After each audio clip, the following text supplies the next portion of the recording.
Le moment de conclure ces 2 journées d'échange qui étaient consacrées au programme Chez Soi d'abord. Et pour le faire, je vais passer la parole à Sylvain Mathieu, délégué interministériel pour l'hébergement et l'accès au logement des personnes sans abri et ou mal logées. Je vous passe le micro. Sylvain Mathieu. Merci. Je ne vais pas faire la synthèse de cette journée et demie parce que d'abord Fritz Pinguin s'est lancé dans l'exercice et je ne voudrais pas relever le défi parce que c'était vraiment une ouverture extrêmement importante et intéressante sur tout ce qui se passe ailleurs. Moi, ce que je voudrais dire et insister sur quelques points. D'abord, je crois qu'il y avait vraiment beaucoup d'impatience à ce qu'on communique des résultats et que on puisse montrer qu'on a franchi un pas important dans la mise en place d'un chez-soi d'abord. Et donc aujourd'hui, d'une certaine manière, c'est fait. Et c'est plutôt bien fait avec des ouvertures extrêmement intéressantes sur l'ensemble des politiques qui sont en train de se mettre en place à la fois en Europe et en Amérique du Nord.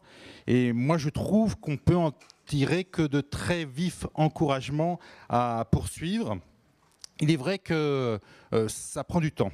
La question du temps des politiques publiques, le temps de la recherche, et le professeur Pascal Occhier l'a bien dit, il est nécessaire pour sortir des données de qualité.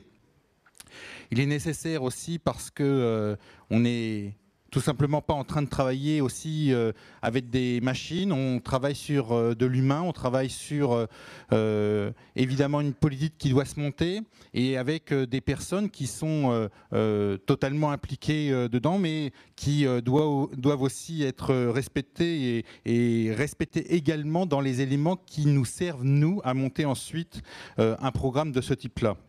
Et ce que je voudrais ajouter aussi, c'est que ce temps, c'est aussi le temps, d'une certaine manière, pour avoir un changement de culture, parce que on l'a vu au cours de cette journée et demie, beaucoup de champs sont bouleversés. Le champ évidemment de l'approche psychiatrique, le champ du social, le champ du logement, et plus largement aussi la manière dont la société doit réfléchir à la gestion des personnes qui sont concernées par ce programme.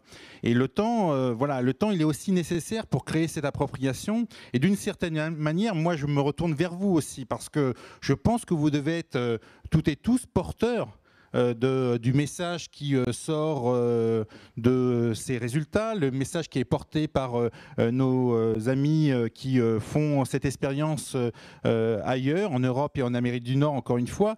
Et voilà, il faut qu'on fasse ce travail d'appropriation. Alors on disait tout à l'heure disséminer, oui, il faut disséminer l'information, il faut pouvoir dire un peu partout qu'il y a une politique qui est en train de se monter, qui marche, qui semble bien marcher en France avec ses premiers résultats et qui peut constituer un support extrêmement favorable ensuite pour aborder ce genre de difficultés, ce genre de problèmes.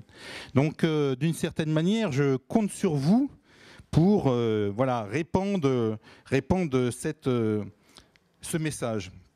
Et puis plus largement, vous l'avez bien compris, pour ce qui concerne la délégation interministérielle, elle porte cette orientation. Je l'ai dit tout à l'heure en répondant à une question, l'idéal, ça serait d'en faire une politique publique. L'idéal, c'est que ça prenne sa place à l'intérieur globalement de la politique du logement et qu'on n'ait pas à se poser des questions comme aujourd'hui sur l'efficacité, le coût, les valeurs qui sont celles tout simplement de s'occuper de nos concitoyens, quel que soit leur état, et bien qu'on le fasse tout naturellement. Je vais, moi, convoquer un comité de pilotage national très prochainement sur un chez-soi d'abord, avec une idée extrêmement simple qui est celle de construire les éléments de modèle et essayer d'anticiper au maximum les quelques mois qui viennent pour que on ne soit pas surpris par la fin de l'expérimentation et qu'on essaye de gérer l'ensemble du temps de l'expérimentation et le temps de passage dans une politique publique, de façon à ce que, d'une part, d'un point de vue purement de dignité, ceux qui travaillent avec nous, nos usagers qui sont dans cette expérimentation, voilà, qu'il y ait un suivi, c'est un élément important et ce serait totalement indigne de passer à côté. Mais au-delà de ça, évidemment, de ne pas avoir de rupture dans la mise en place d'un chez-soi d'abord. Évidemment, ça peut passer par des... J'ai bien compris ce qui a été dit, je crois que c'est Fritz Pinguin qui le disait, on passe d'abord du local, du national et ensuite on fait une politique publique. Bon, on a, nous, mélangé un peu le local et le national, c'est dans la grande tradition française, hein, il faut mélanger et aller vite, mais il faut en tout cas pas rater la dernière étape qui est celle de la transition vers quelque chose qui soit structurant et structurel d'une certaine manière. Et puis, je voudrais aussi remercier très profondément ceux qui, évidemment, ont participé à ce colloque. D'abord, mon équipe à la DIAL qui l'a très largement préparé. Évidemment, remercier les différents intervenants. Et puis, pour comment dire, être solidaire avec Lars Benjaminsen, lui dire, voilà, thank you for the foreign speakers. Your experience, your Merci support is very important for us. aux orateurs étrangers. Votre soutien est très très important. Merci beaucoup. Remercier aussi tous nos soutiens financiers. La question du coût, elle a été aussi très longuement mentionnée. C'est compliqué de travailler sur le coût des politiques publiques et j'ai bien apprécié ce qui a été dit sur le fait qu'on ne pouvait pas résumer juste les choses au fait que ça coûte moins cher que d'autres politiques.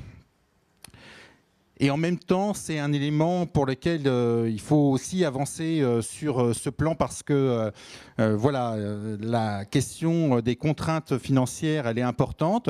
Il faut à la fois pouvoir dire combien ça coûterait si on ne le faisait pas, et mettre de la valeur dedans aussi. C'est-à-dire pas se contenter juste d'avoir une discussion de chiffres, mais aussi dire ce qu'il en ressort comme meilleur bien-être pour les personnes qui sont concernées et globalement comme amélioration de la société. Voilà, moi j'espère simplement que, comme moi, vous avez puisé des forces dans ce colloque, que vous allez pouvoir utiliser ces forces pour poursuivre sur cette route. D'une certaine manière, elle est bien balisée. On sait à peu près où on veut aller, mais maintenant, il va falloir relever le défi de la généralisation. En tout cas, je vous souhaite vraiment une bonne fin de journée, un bon retour chez vous, bon retour pour ceux qui sont venus de loin, et je vous souhaite un excellent week-end. À bientôt.